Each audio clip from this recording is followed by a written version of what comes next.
Right, so let's open in prayer. Welcome to everybody. Father in heaven, again, we thank you for you're always faithful. That even though this day, many people celebrate this day because it's called April Fool's Day, Lord, nevertheless, we celebrate you because you are the ever perfect, the ever holy, and everlasting God, O Lord. And we thank you for this moment that you give us, O Lord, to again be in your word and to continue to grow in our character. Help us, O Lord, to continue to spread the good news to as many people as possible, despite the risk that we might take, O Lord, especially with the passing of the Bill C9, O Lord. Thank you, Lord, again. We give you the glory, the honor, the praises. In Jesus' name we pray. Amen. Okay. So interesting, as I've said a while ago, we are people are celebrating this day, April 1st, as a Fool's Day. And because of that, I would like us to talk about the foolish people. Okay, so that will be in Psalm chapter 14. So I entitled this study as God's evaluation. Okay, so we're going to see how God would evaluate people who are lost, people who reject Him. Okay, just like the thief on the cross, right? One of the thieves on the cross that we discussed on Sunday morning in the sermon. Okay, so please turn your Bibles to Psalm chapter 14. God's evaluation. So this psalm, as usual, is written by David, King David. We don't know if he were already a king or still a shepherd during this point in time, but at least he knows the difference between a foolish person and a wise or understanding person, okay, in the eyes of God. Okay, so imagine yourself, right? Imagine yourself, you have in the center of your living room a beautiful grand piano, okay, a beautiful grand piano, but then you don't do anything without beautiful grand piano. You just ignore it. You don't even play that piano, right? So just imagine that in this world that we live in, people treat God the same way, okay? He is very real. We know that he exists. Even other people testify that he exists, and they believe that he is real. However, they treat him just like the grand piano, right? These people in the world, the unbelievers, those people who reject him, it seems that he is not present, even though they believe that he exists. Sadly, sometimes some of us who are Christians, probably not us in our group, but some Christians would treat God as if he does not exist.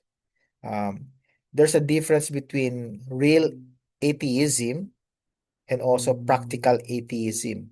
Okay, because we will see here in the very first verse of Psalm 14, the fool has said in his heart, "There is no God." Okay, so that's atheism. Um, Real atheism is that a person who believes that there is really no God, no existence of God. He believes in nothing. But of course, real atheism is hard to really find because most commonly the atheism that is being seen right now in the world, and sometimes it happens among Christians, is practical atheism. So practical atheism means you believe in God, even as a Christian you believe in God, but you live your life as if God does not exist in your life. So that I'm going to explain that later on what that means. Okay, as we go along in Psalm 14. Okay, so in the Bible, especially in the Old Testament, there are four Hebrew words used to differentiate kinds of fools. So fools in the Bible has different intensity or degrees. Okay, so the very first one is called pethi, or simple immature people. Okay, so we see that in Proverbs chapter 1 verse 4. Okay, so let's turn to that. Proverbs chapter 1 verse 4, which says to give subtlety to the simple. Okay, so that's one word for the fool, for the fool, simple and immature. That means not people who don't have much understanding. For example, here in Proverbs 1:4, it says, to give subtlety to the simple, to the young man, knowledge and discretion. Okay? So in a way, even us Christians could be like this kind of fool. Okay? This is the first and the lowest, or not the lowest, the highest kind of fool, if there is some kind of degree like that. This is the highest kind of fool, because this is not really a bad kind of foolishness, because it's simplicity, it's immaturity.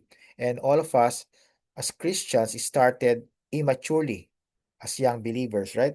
And we don't have much knowledge and we don't have much discretion or discernment. Okay? But of course, as we grow in our faith, we develop more knowledge and we grow more in our discernment. Okay? So some of us may start in this way, especially when we were young believers. So it's not good. This kind of fool is not really a bad kind of foolishness, because this is like a young believer or even a young person who is simple and immature, not much knowledge. Okay. Secondly, we have the second degree of foolishness, which is unreasonable and morally careless. So take note that word evil. Okay, so it's similar to evil, right? And we see this in Proverbs chapter 12, verse 15. Okay, Proverbs chapter 12, verse 15 says, the way of a fool, okay, that's the word used here, is right in his own eyes. But he that hearkeneth unto counsel is wise. So you see, this kind of fool, the second degree, is an unreasonable and morally careless. Okay, so he thinks what he's doing is right, but only in his own eyes, but not in the eyes of God. So this is the second degree of foolishness. Okay, the third one is in Proverbs chapter 1, verse 22. Okay, Proverbs chapter 1, verse 22 says, how long, ye simple ones, will you love simplicity? And the scorners delight in their scorning, and fools hate knowledge. Okay, so the word fool here in Proverbs 1:22, they hate knowledge. Okay, so this is a greater intensity, greater degree of foolishness, because they're not only doing what is right in their own eyes, just like some of us also, but they are already hating knowledge, especially the knowledge about God. So here, it represents stubbornness, dullness, and moral insensitivity. This is the word kesil. Okay, morally insensitive uh, person. Okay, this is the third degree of foolishness. But then we might think that, oh, this is really bad, right? Because these kinds of foolish people, they hate knowledge. But look at the fourth one, which is the worst kind of foolishness. And this the foolish person being discussed in Psalm chapter 14. Okay? So here it's called the God rejecting and morally corrupt person. And it's interesting, the Hebrew word for this is Nabal or Nabal. Okay, and if you remember in 1 Samuel chapter 25, David, while being pursued and chased by King Saul, met this person, Nabal, and his name actually means fool. And this kind of foolishness is the worst, the highest degree of foolishness mentioned in the Bible, because this one is already God rejecting and totally and morally corrupt. Okay, and this is what we're going to discuss in Psalm chapter 14.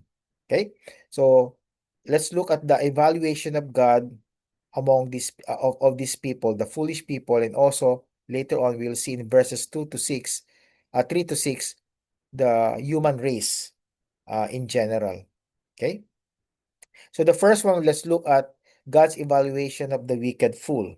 Okay, so we'll go back to Psalm chapter 14, verse 1. Okay, so the Bible says again, the fool has said in his heart, there is no God.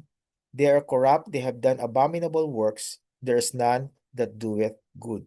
So that word fool, as I've said, this is a God rejecting and morally corrupt person. Okay, that's why I put it here, God's evaluation of the wicked fool. So not just a simple fool, which is the first degree of foolishness, simple fool, but here this foolish person is truly wicked. Okay, he does not only hate knowledge, but he hates God himself. Okay, so first and foremost, we see here in verse 1 that he denies the existence of God. So what about God does he deny? Okay, first and foremost, he denies the truth of his existence. He denies the truth that God really is present. Okay, and we see that in Romans chapter 1, 19 to 22. Okay, so let me read Romans chapter 1, 19 to 22.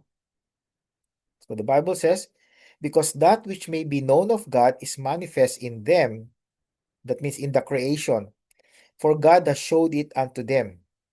Verse 20, for the invisible things of him from the creation of the world are clearly seen, being understood by the things that are made, even his eternal power and Godhead, so that they, those people who reject God, are without excuse.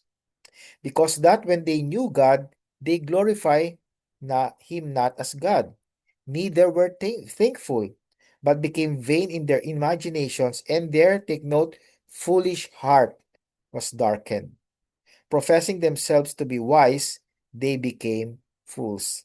And that's the judgment of God upon the lost people in our world. They deny the truth that He exists. Okay? That's why here in verse 1, the fool has said in his heart, there is no God. Okay? And that's very important for us to remember always. These people who are in this fourth degree of foolishness, they completely deny the truth of God's existence. Secondly, they deny also the truth of His judgment. Okay?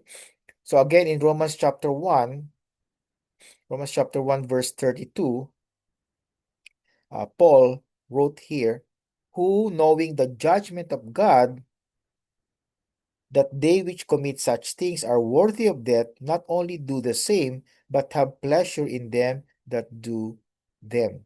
So they deny the judgment of God. The judgment here refers to the condemnation that God brings towards those who reject Him. Okay? So these people, the foolish people, they are denying the truth of God's judgment. And then thirdly, okay, they deny also the truth of his moral law as summarized by the Ten Commandments. So Romans chapter 2 verses 14 and 15. For when the Gentiles which have not the law do by nature the things contained in the law, these having not the law are a law unto themselves, which show the work of the law written in their hearts, their conscience also bearing witness, and their thoughts, the meanwhile accusing or else excusing one another. So these foolish people again, they deny that there's moral law, especially as summarized by the Ten Commandments. So they deny those things, and eventually and ultimately they deny the existence of our Lord God. So we see here that fools reject the revelation of God to them, okay, through the Word of God, through creation, and they live as if God does not exist. That's why I said a while ago, even as Christians, sometimes we exhibit some of these characteristics of the foolish person, because even if we know so much about God, we know that He exists and that He lives in each one of us through the power of the Holy Spirit. There are times, especially sometimes probably after Sunday service, during the week from Monday to Saturday, we live as if God does not really exist in our life, right? We brush Him aside. We push Him aside our life, okay? And there are some Christians who are like that. Sundays, they are so holy, right? They carry their Bibles, but from Monday to Saturday, they don't even think about God. They don't even pray. They don't even read and study the Bible. So I pray that not any one of us will be like that, because God wants us as His people, as His children, not only to understand and know His revelation to all of us, but also to live as if God really exists. Okay, we should not be like the foolish person. Okay, some foolish persons also, they reject God's revelation with their lips. That's why it says here in Psalm 14, verse 1, the fool has said in his heart. So they're doing this privately because they're saying it in their heart. They're talking, they're doing a monologue. Okay, they're talking to themselves. Oh, God, there's no real God. Okay, but of course, there will be some people who will be publicly and openly telling people that there's no God. I don't believe in any kind of God. I reject the existence of God. And those people are the severest form of foolishness in the eyes of God. Okay? So they're not just stupid or any kind of unlearned or person or a person without any knowledge. They have so much knowledge about God. But even though they have much knowledge about God, they still reject that He exists in reality. And that is a very dangerous uh, situation for these people. And we know that the world that we live in is like that right now, especially here in Canada, right?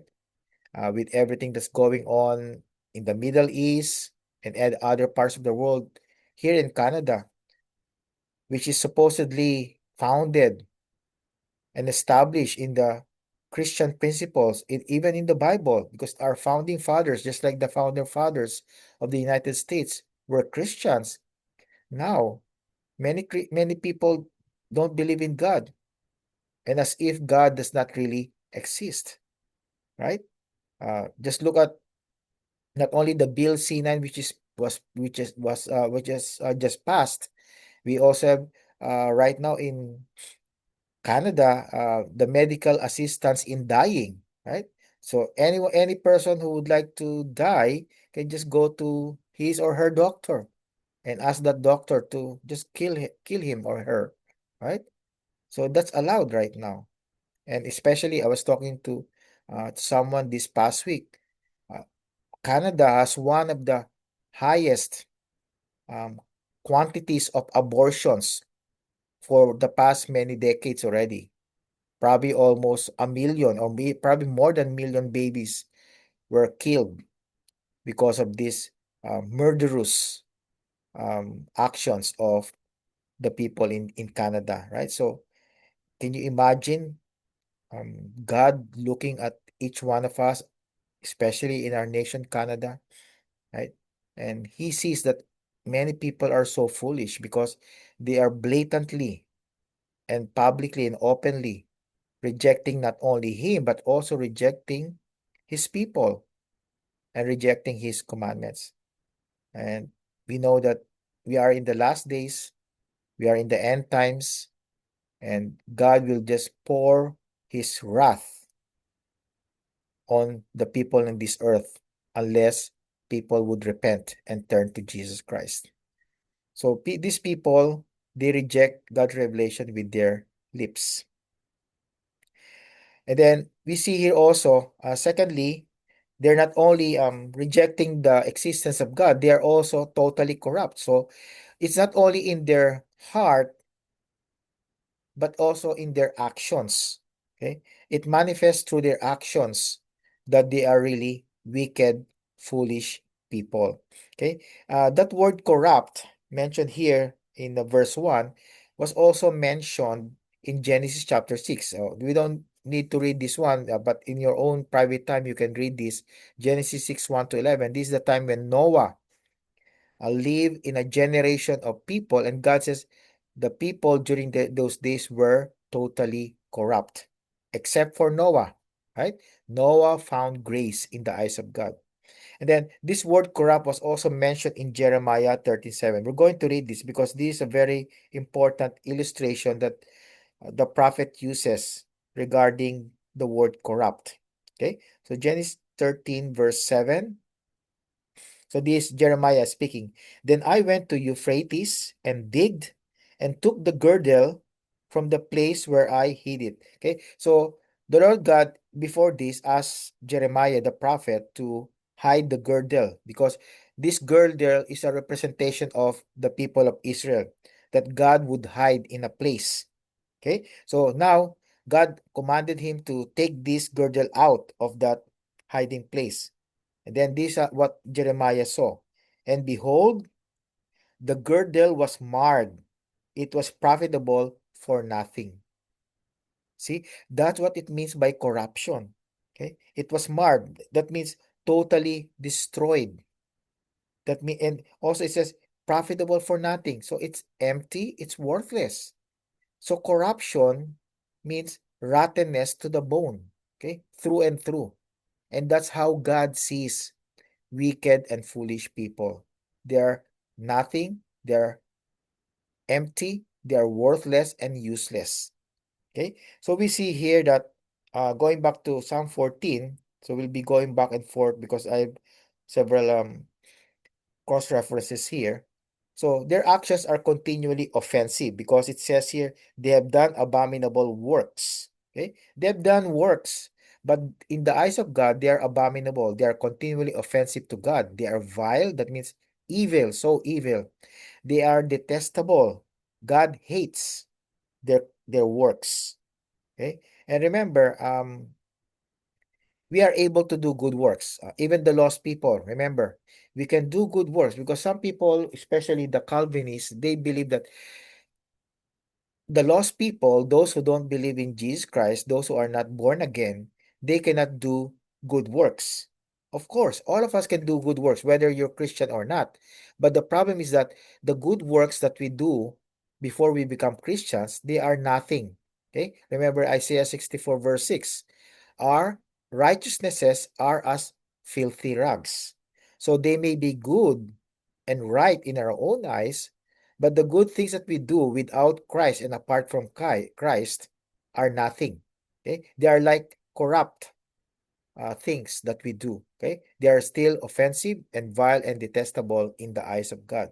Okay? So that's the difference. That's why we always say that good works, the position or the place of good works will be after salvation. Because we do good works not to be saved, but we do good works because we are saved. Okay? So remember that always. Secondly, in verse 1 still, it says, there is none doeth good. So he fails to do good or that which is godly, right, and beneficial. So again, the standard of judgment will be not the human person, not us, not even us Christians, but the standard of God. That's why Romans 3:23 said, for all have sinned and come short of the glory of God. Okay? God's standard is always perfect. Even though we do the very best of our works, the very best that we can do for the Lord, we cannot attain the glory and the standard that God has set for human beings. Unless of course, we are in Christ. Okay? So these foolish people, they fail to do good. They fail to do what is godly and right and beneficial in the eyes of God. Okay? Because of course, in the eyes of people, they may seem to be okay, good, and beneficial, but in the eyes of God, they are offensive and abominable. Okay? So an illustration that I can think about here is about a building without a foundation. Okay, that's the foolish person. Okay, he keeps on building on top of sandy materials, just like the foolish person. Remember, in the parable of Jesus Christ. So just as it will inevitably collapse, a life without God, because God should be our foundation, a life without God, without foundation, always lacks stability and purpose, and eventually it will lead to ruin and destruction. And the wicked fool is like that, a building without a foundation, just like the foolish man who built on the sand rather than on the rock. Okay? So, what's our application for us? What's in it for us? Knowing that the wicked fool is like this in the eyes of God. So, we need to reflect also on our own life. Are there areas where you live as if God does not exist? Remember, I said a while ago Some Christians live a practical atheistic life. Even if you believe and know God and know Jesus Christ, there are times that you don't want Him in your life. You don't want Him to be interfering and taking control of what you're doing. Those are the times when we are like practical atheists. So, what should we do? Acknowledge His presence at all times, not only on Sundays, and let Him transform your actions and your decisions. And it should be a moment by moment, minute by um, minute control that you surrender to the Lord at all times. Okay? So don't live as if God doesn't exist, because we know that He exists, but don't live like He's not existent. Okay? Secondly, we see in verses 2 to 6 God's evaluation of the human race. So now, from evaluating who the foolish person was, now God is looking down from heaven in verse 2, and He sees the human race individually and also generally. Okay? So verse 2 says, "The Lord looked down from heaven upon the children of men to see if there were any that did understand and seek God." So the Lord looked down. So that means God watches and examines every individual born on this earth. Okay? He looked upon the children of men if there were any that did understand and seek God.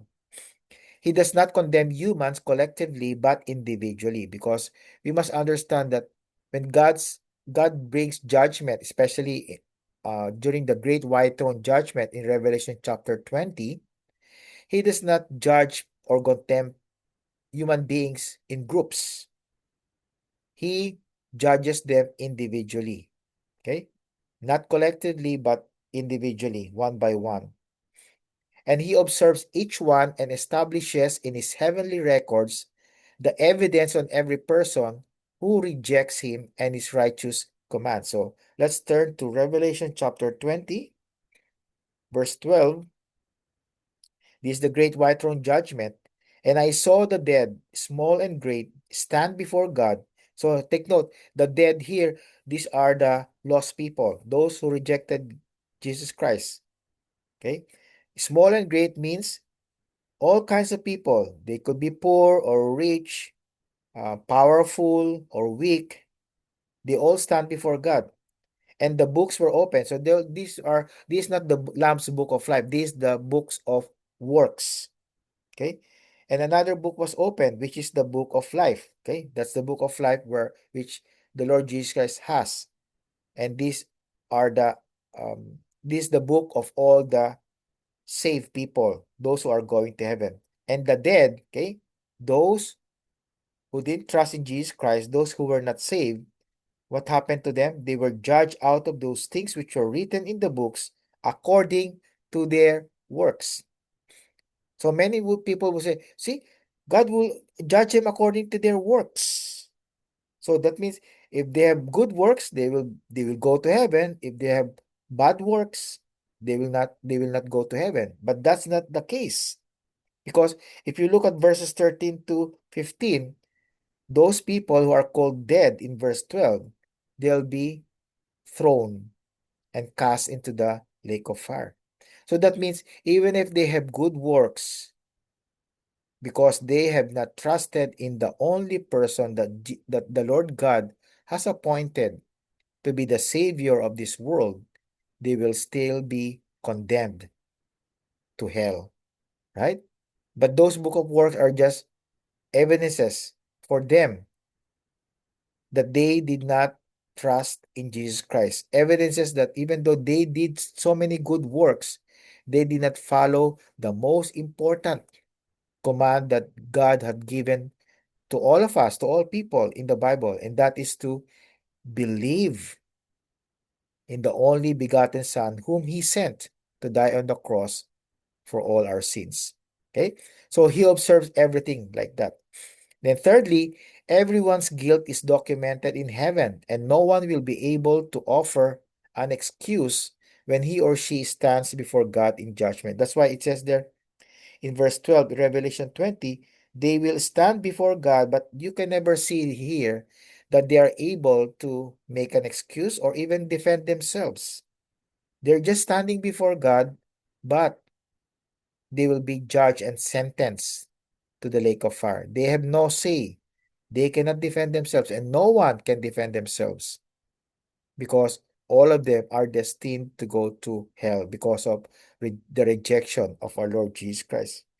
And some people would say, actually, what will be the requirement for any person to go to hell? Okay. So someone said, yeah, you don't have to do anything because if you don't do anything, you'll surely go to hell. Why? Because that's our default destination, right? You don't need to do anything. Just live your life as you know that's if it's right or wrong. Live it according to your own eyes, according to your own standard, and surely you will go to hell and not to heaven.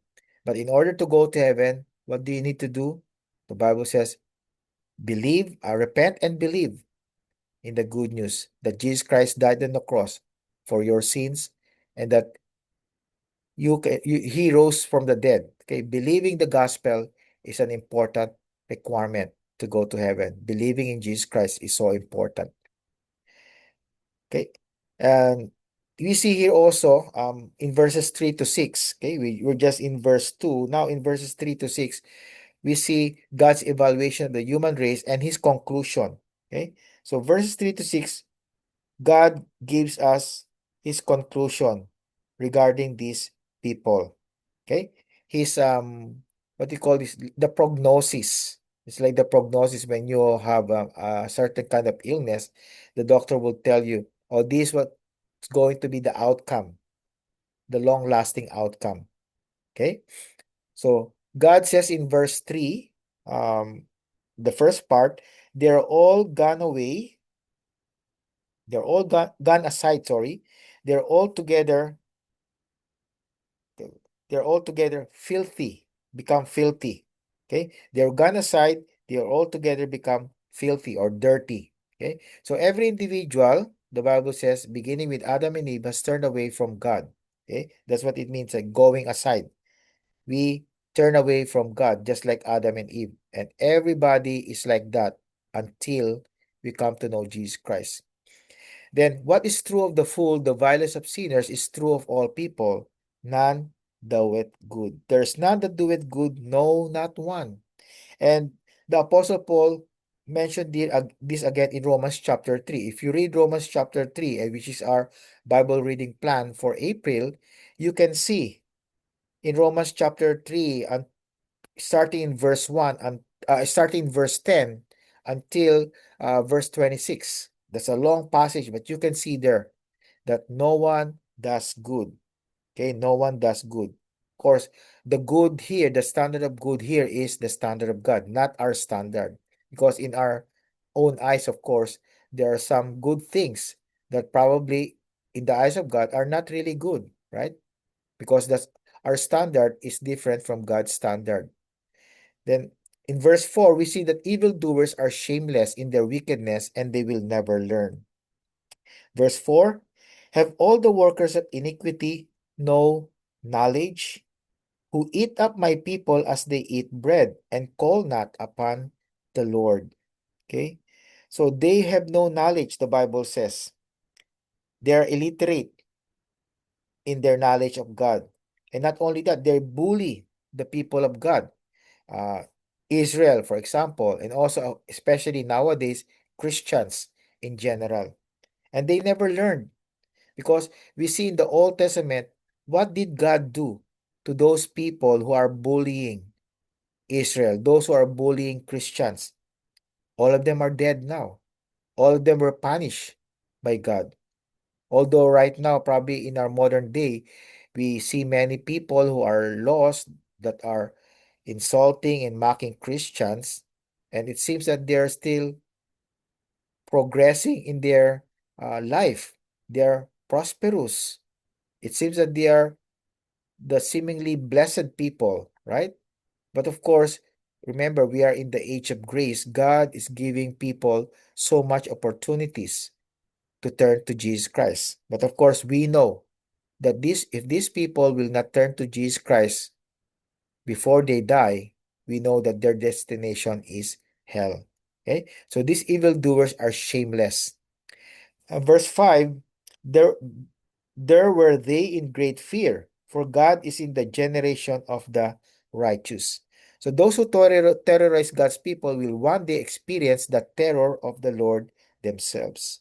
So now they're bullying Christians, especially with this Bill C9 and some other measures that they will be doing also in the future, because they have the power, they have the human authority right now.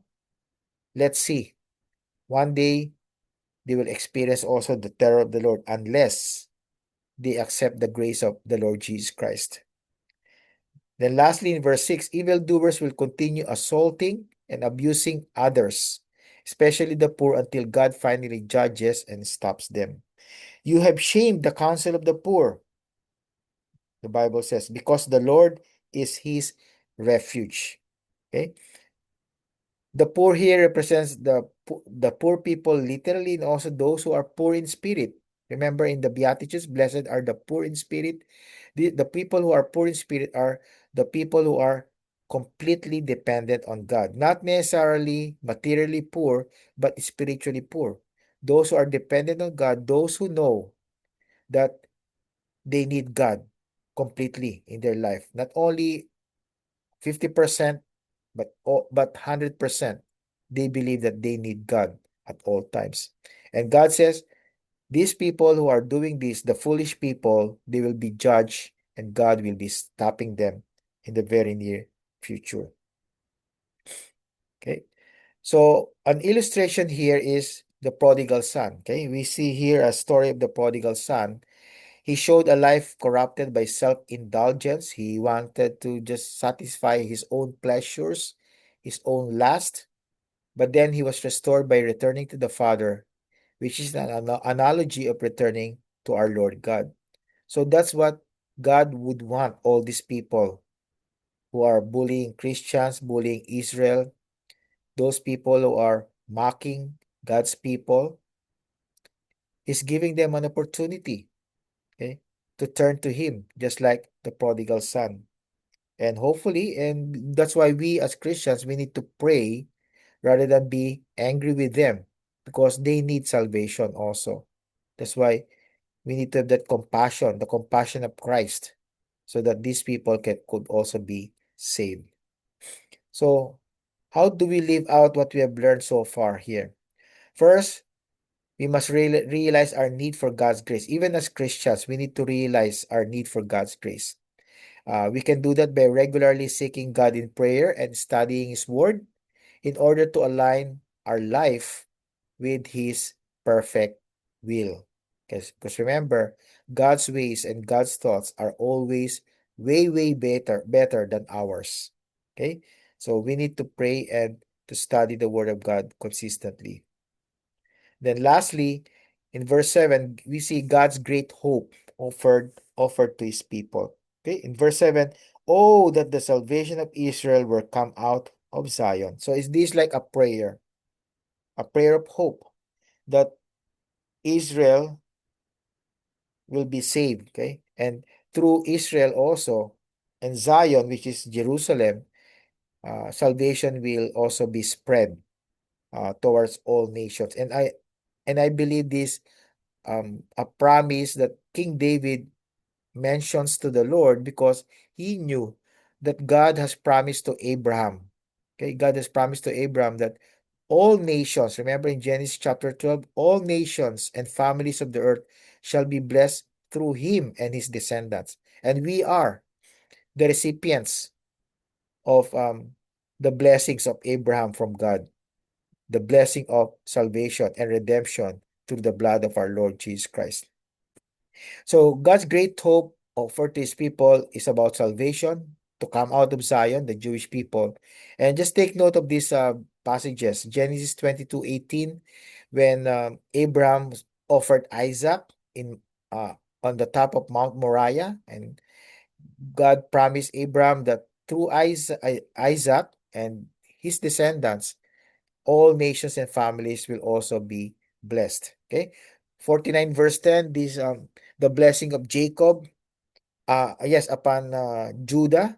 Okay. From Judah will come the Messiah. Okay. And Second Samuel chapter 7, verses 12 to 16, God promises to King David that through his lineage, through his seed, through his descendants, the Messiah will come. Okay. The Lamb of God who takes away the sin of the world. Okay. Psalm chapter 2, verse 6 talks about the Messiah's second coming. So this is a prophecy of the second coming of our Lord Jesus Christ. Isaiah 59, verse 20. Micah chapter 5, verse 2 talks about the birth of Jesus Christ at the little town of Bethlehem. Zechariah 9:9 talks about the second coming of our Lord Jesus Christ. Okay, so another blessing that God is offering to his people is restoration. Okay, it will result in great blessings. It says here, when the Lord brings back, that's restoration, the captivity of his people, Jacob shall rejoice and Israel shall be glad. So these about 2 points in time. The first one, the restoration of the captivity or the imprisonment or the slavery of God's people was after Babylon. Remember, the people of Israel were enslaved in Babylon for 70 years. That's the first one. But there's a future prophecy being mentioned here, and that is not fulfilled yet, because the fulfillment of the the second interpretation, this prophecy will be when Jesus Christ comes back at the end of the tribulation period. Okay, so verse 7 here talks about the redemption of God's people during the Babylonian captivity, and also way after that will be after the tribulation period when Jesus Christ comes back with all his saints, with all his people, to defeat the Antichrist and his prophet and even Satan. And we know that after that, Satan will be bound for 1,000 years in the abyss by the angel of God. Okay, so this will be the great blessings for God's people, the restoration. Okay, an illustration here is, just as the dawn breaks the night, so does the hope of salvation through Christ break the darkness of sin and folly. Okay, so through Jesus Christ, we can offer the hope of salvation. That's why God wants to use each one of us. We are all called witnesses. We testify to the truth that Jesus Christ is the hope of all nations. He is the hope of all people. So place your hope in Jesus Christ, the source of true salvation. And if we know that hope is already in us, then we need to share that hope with other people also. Invite them to experience the power to transform our lives through faith in our Lord Jesus Christ. So in conclusion, let us not be counted among the fools who deny God. Instead, let us live wisely rather than foolishly. Acknowledge Him in all things and do not ignore Him in any area of your life or even in some parts of your life. Always acknowledge Him. Remember Proverbs 3, 5, and 6. Trust in the Lord with all thine heart and lean not unto thine own understanding. In all thy ways. Okay? It says all. All means all. Not only in some of your ways, but he said, in all your ways, 100%. Acknowledge Him, and He shall direct thy paths. Okay? And then lastly, embrace the salvation He freely offers through Jesus Christ. Share that with other people also. So how do we live this out? Let me give you a three-point application first. And I know that you know this already, but we need to remind ourselves. We need to start our day with a prayer acknowledging that God, you are sovereign. You are in control, Lord. Not me, not the president, not the prime minister, not my family, not the pastor, not anyone in this world, but only you, Lord, are in control.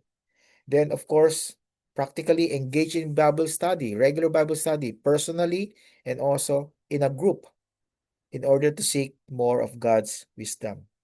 Then lastly, demonstrate God's love through acts of kindness and service. Okay, so that concludes our Bible study this evening, and we're going to have our discussion right now.